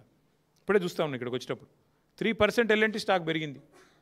మరి వాళ్ళకి లాభం వస్తుంది స్టాక్ పెరిగితే, నీకేమొచ్చింది రాష్ట్రానికి? మీరు చెప్పండి నాకు.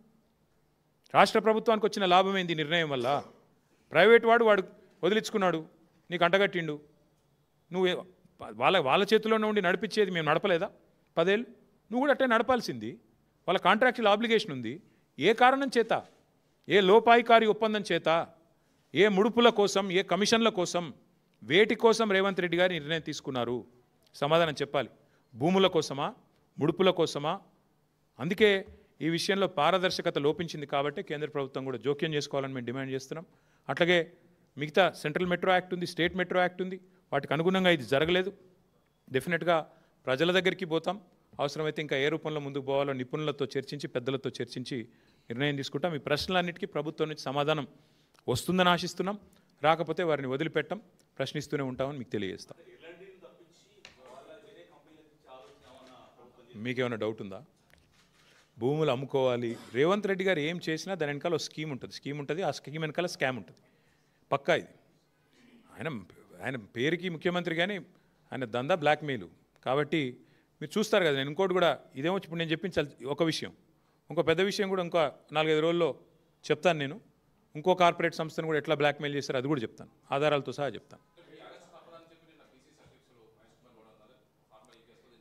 బాంబులేటి గారు, తర్వాత పాపం కాంగ్రెస్ వాళ్ళు 2 ఏళ్ళుగా కళ్ళు గంటూనే ఉన్నారు. వాళ్ళ కళ్ళు కాచిపోతూ ఉన్నాయి చూసి మమ్మల్ని అరెస్ట్ చేసుకుంటారా, ఏం చేసుకుంటారని ఇదే వేదిక ద్వారా ఇక్కడ గతంలో చెప్పాను. నేను మీకు ఏం చేసుకుంటారో చేసుకోండి, నేను తప్పు చేయలేదని చెప్పాను. ఇప్పుడు కూడా అదే చెప్తున్నాను, ఏ తప్పు చేయలేదు.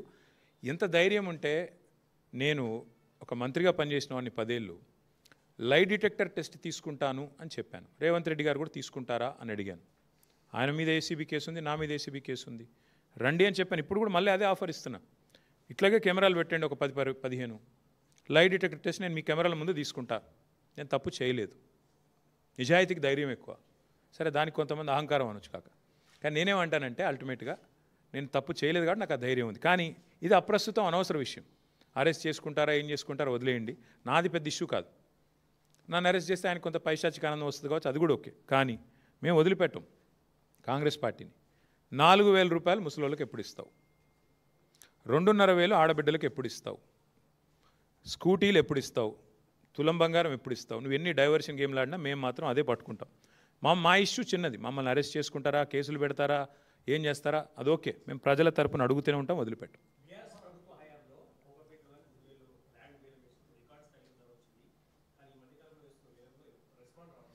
రియల్ ఎస్టేట్ కుదేలు అవుతుంది అని నేను ఎలక్షన్ ముందే చెప్పిన బ్రదర్. కాంగ్రెస్ వస్తే రియల్ ఎస్టేట్ డామ్ అంటుందని చెప్పిన. దానికి ప్రధాన కారణం ఇవాళ హైడ్రా అనే ఒక భూతాన్ని ఏదైతే హైదరాబాద్ మీద వదిలిపెట్టినరో, హైడ్రా అనే భూతం ఇవాళ హైదరాబాద్లో రియల్ ఎస్టేట్ డామ్ అనడానికి ప్రధాన కారణమే హైడ్రా అనే భూతం. హైడ్రా అనేది కేవలం బ్లాక్మెయిలర్లకు ఆలంబనగా మారింది. దానివల్ల ఇవాళ 100 కోట్ల రూపాయలు చేతులు మారుతూ ఉన్నాయి. హైడ్రా అనే సంస్థ వల్ల ఇవాళ బిల్డర్లను, అదేవిధంగా కాంట్రాక్టర్లను బెదిరించడానికి, కొంతమంది స్థలం యజమానులను బెదిరించడానికి. మీరు చూడండి, హైడ్రా అనేది పెద్దవాళ్లకు మాత్రం చుట్టం, పేదవాళ్లకు మాత్రం భూతం. ఒక్క పెద్దవాడి ఇల్లన్నా హైడ్రా పోయి కొట్టే పరిస్థితి ఉందా ఇవాళ? తిరుపతి రెడ్డి గారిదో, కేవీపీ రామచంద్రరావు గారిదో, వివేక్ వెంకటస్వామి గారిదో, అన్ని చెర్లలోనే ఉన్నాయి కదా, పొంగులేటి శ్రీనివాసరెడ్డి గారిదో. ఏది హైడ్రా అనేది పోదు, అక్కడ దగ్గర కూడా పోదు. కానీ పేదవాళ్ళ ఇంటికి మాత్రం పోయి ఇష్టం వచ్చినట్టు కూలగొడతారు. అందుకే నేను చెప్తా ఉన్నా హైదరాబాద్ ప్రజలకి, ఈ హైడ్రా అనే భూతాన్ని వదిలించుకోవాలంటే కాంగ్రెస్ అనే ఇంకో పెద్ద భూతాన్ని వదిలించాలి. దయచేసి ఆలోచించండి. లేకపోతే హైడ్రా మళ్ళీ కాంగ్రెస్కి ఓటేసి వాళ్ళకు అవకాశం ఇస్తే మనం ఖచ్చితంగా మన ఇల్లు కూలగొట్టమని లైసెన్స్ ఇచ్చినట్టే అవుతుంది.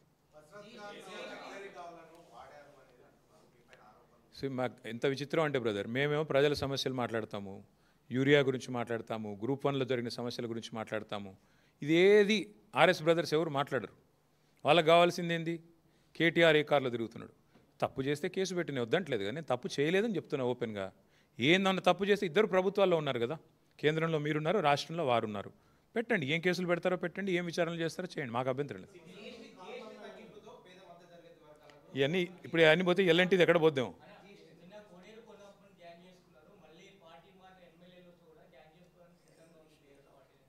అని ఎవరు చెప్పారు మీకు?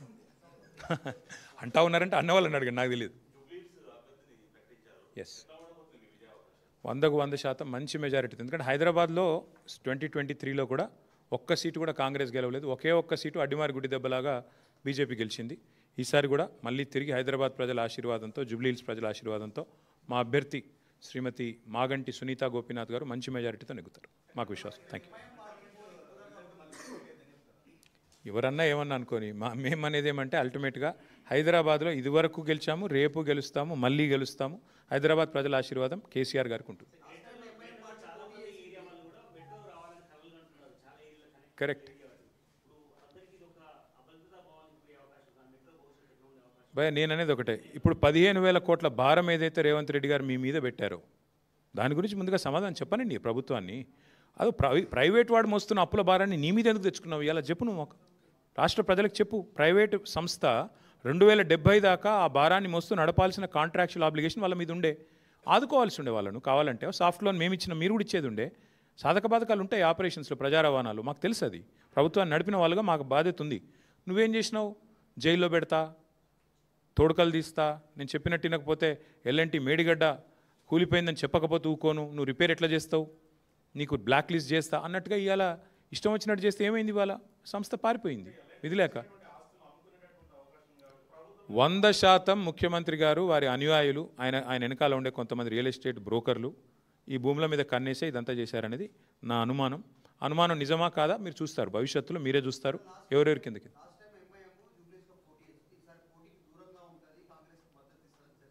వారిని అడగండి, కాదు వారిని అడగండి, నాకేం తెలుసు. ఎంఐఎం నిర్ణయాలు నేనట్టు చెప్తాను, మీరట్టు చెప్తారు. Thank you.